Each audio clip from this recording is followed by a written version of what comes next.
Hi everyone, I'm Brian Pellot, and I'm the founding director at Taboom Media.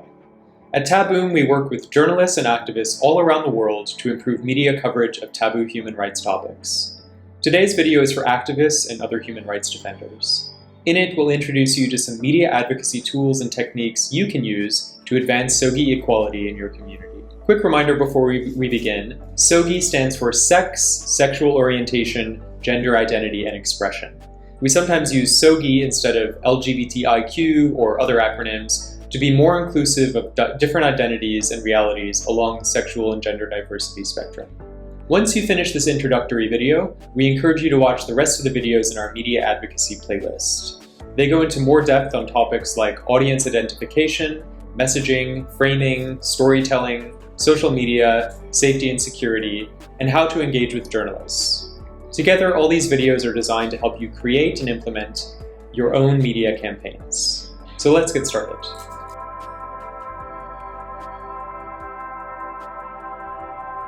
First things first, what do we mean by media advocacy? Let's break it down. Advocacy describes the actions we take to influence positive change in our societies. It's a strategy we can use to improve rules, laws, and policies that affect our communities. Advocacy work typically targets institutions such as governments, schools, churches, hospitals, and the media. And we often think of advocacy as working to change hearts and minds. That means working to change people's beliefs, their thoughts, and most importantly, how they behave. Advocacy work often involves raising awareness about an issue, rallying other people to support your goals, and lobbying or negotiating directly with decision makers. Many advocates also produce research and reports about the challenges their communities face and use those findings to propose specific actions that policymakers can take to improve things. All of this, obviously, can be very time-consuming, so it's best to share the burden whenever you can. That means teaming up with other people and organizations who share your advocacy goal and who want to work together to achieve it. So that's a quick overview on advocacy. Now let's take a closer look at what we mean by media in this context. Broadly speaking, media are the tools that we use to communicate information. Nowadays, we usually separate media into two broad categories. There is traditional media and social media. Traditional media includes TV, radio, newspapers, magazines, everything that existed before the internet. Though we should also note that most traditional media outlets today also have their own websites and their own social media accounts. Whether traditional media outlets are independent or controlled by government, they're often considered voices of authority that can reach many people. They publish or broadcast information, and their audiences receive it, usually in this one-way direction. Social media, on the other hand, is all about two-way communication, or really communicating in many ways. A newspaper can tweet a link to a story, and we can read it, but then we can also retweet it, add a comment, or create a whole new video sharing our perspective on the news. Social media is all about this creation and this interaction.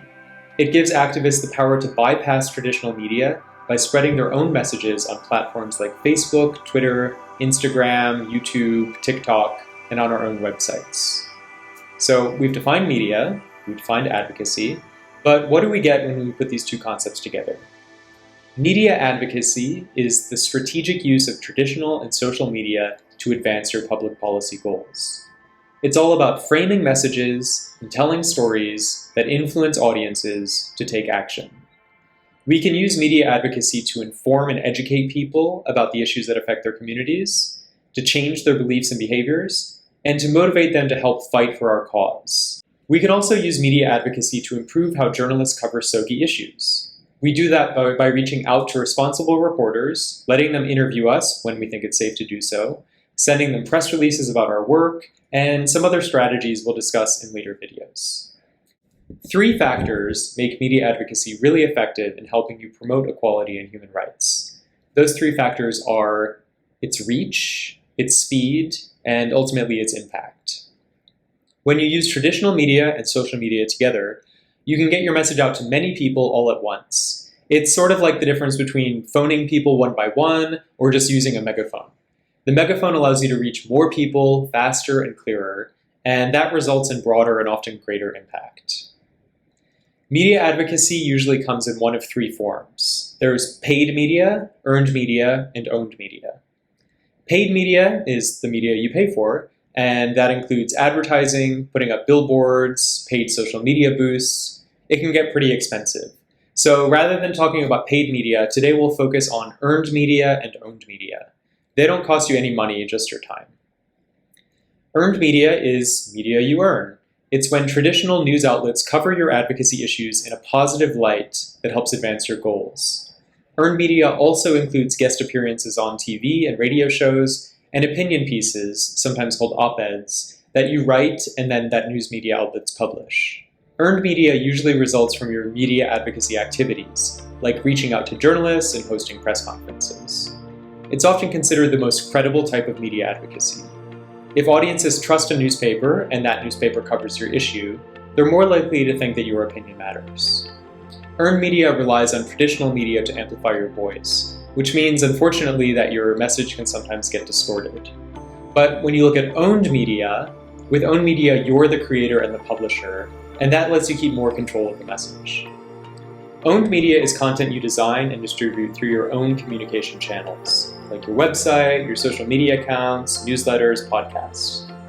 While earned media can help you reach larger general audiences, owned media usually reaches smaller, more targeted audiences that include your members, your allies, and your friends. Owned media can also grab the attention of journalists if you engage with them on your platforms, and that can be a really effective way to generate earned media coverage. So now that we've defined media advocacy and highlighted some of the ways it can help our cause, how do we actually use it to advance our advocacy goals? Our friends at SSOGIEcampaigns.org put together a useful 10-step roadmap to help you create your own media advocacy strategy. I'll briefly go through those steps now, and there's a few changes here and there, but do go and check out SSOGIE Campaigns resources and other videos in our SSOGIE series for more details on each step of this process. Before we look at step 1 of SSOGIE Campaigns' approach, I need to mention an important, if somewhat obvious, step 0. Before you can set a goal, you need to identify the specific problem you're trying to solve. So think hard about that before you even begin. Feel free to pause the video now and think through some of the most pressing problems or issues a media advocacy campaign might help solve in your community. Once you understand what problem you're trying to solve, step 1 of creating your media advocacy strategy is to set a SMART campaign objective. SMART is an acronym, and it means that your goal should be specific, so that you and your audience can wrap your head around it, measurable, so that you can track your progress, achievable, so that you have something to show for your hard work, realistic, so that your community benefits, and timely, so that you can stay on track and stay accountable to yourself and to your community. If your overall advocacy goal is to decriminalize same-sex relationships, a SMART campaign objective will help you map out each step that can move you closer to that larger end goal. A good media advocacy strategy really needs clear goals, so make sure you don't rush through this first step. It's also important to get consensus or at least broad support from your community to ensure that the goal you pick is actually the right goal. Keep that in mind as you set your SMART campaign objective. The second step is to choose the right approach for each audience. A good advocacy strategy should clearly identify all the target audiences you need to influence, not just the decision makers, but also whoever has influence over them, such as religious and traditional leaders, opinion leaders, and other important groups. It sometimes helps to separate these audiences into 5 broad categories. You can think about people who are extremely opposed to your goal, those who are mildly opposed, those who are undecided or maybe indifferent, those who are mildly supportive, and then those who are fully supportive. Your media advocacy strategy should aim to neutralize extremely opposed people so that you minimize their harm, inform mildly opposed people in order to weaken their opposition, persuade undecided people to support your cause, motivate mildly supportive people to speak out for your community, and to mobilize fully supportive people to join your fight. This journey of change aims to make your target audiences less hostile and more supportive of your goals. In order to change your audience's beliefs and behaviors, you need to understand their values and also what motivates them. That's step 3 of creating your media advocacy strategy, to research your target audience. We'll discuss that topic in more depth in a later video. Step 4 is identifying the right narratives to reach these groups. Once you've fully defined your advocacy goal and mapped out your target audiences, you can start figuring out what narratives will move them. By narrative, we mean the message you craft and how you frame it, which we'll also unpack in a later video. Different narratives require different messengers. So step 5 is to identify the messengers who are best placed to spread your message to your target audience. A good messenger should be knowledgeable on the issue, trustworthy, and also embody the values of your message. Say you're trying to reach mildly opposed religious leaders with a message of queer acceptance. Your best messenger may be a mildly supportive religious leader of the same faith. If you're working to make schools more accepting of queer students, your best messenger may be the supportive parent of one of those queer students. It's important that queer people tell their own stories, of course, but allies are sometimes often well-placed to reach specific audiences and to model affirming change journeys in ways that will really resonate. Once you've defined your advocacy goal, your target audiences, your narratives, and your messengers, you can move on to step 6, and that's all about putting together the actual pieces of your media campaign. These communication assets are the words, tones, images, statistics, and the stories that you'll use to communicate your advocacy message. The next step, step 7, is to make sure you're telling the right story to the right audience. Stories are powerful persuasion tools, but not every story is right for every goal or for every audience. Some stories might even undermine your goals, so always make sure that your story and its messenger are aligned with your narrative. Your audience should be able to relate to the story and also to trust the messenger. We'll give you some more tips on storytelling in one of our upcoming videos. Step 8 in creating your media advocacy strategy is to test the strategy before you deliver it publicly. Message testing can get very complex and it can get expensive, but it really doesn't have to be. Any feedback is better than none, so go ahead and start by asking your friends, maybe a few members of your target audience, for their honest opinion. A good message should be easily understood by your target audience, it should resonate with their deeply held beliefs and values, and it should be easy to remember.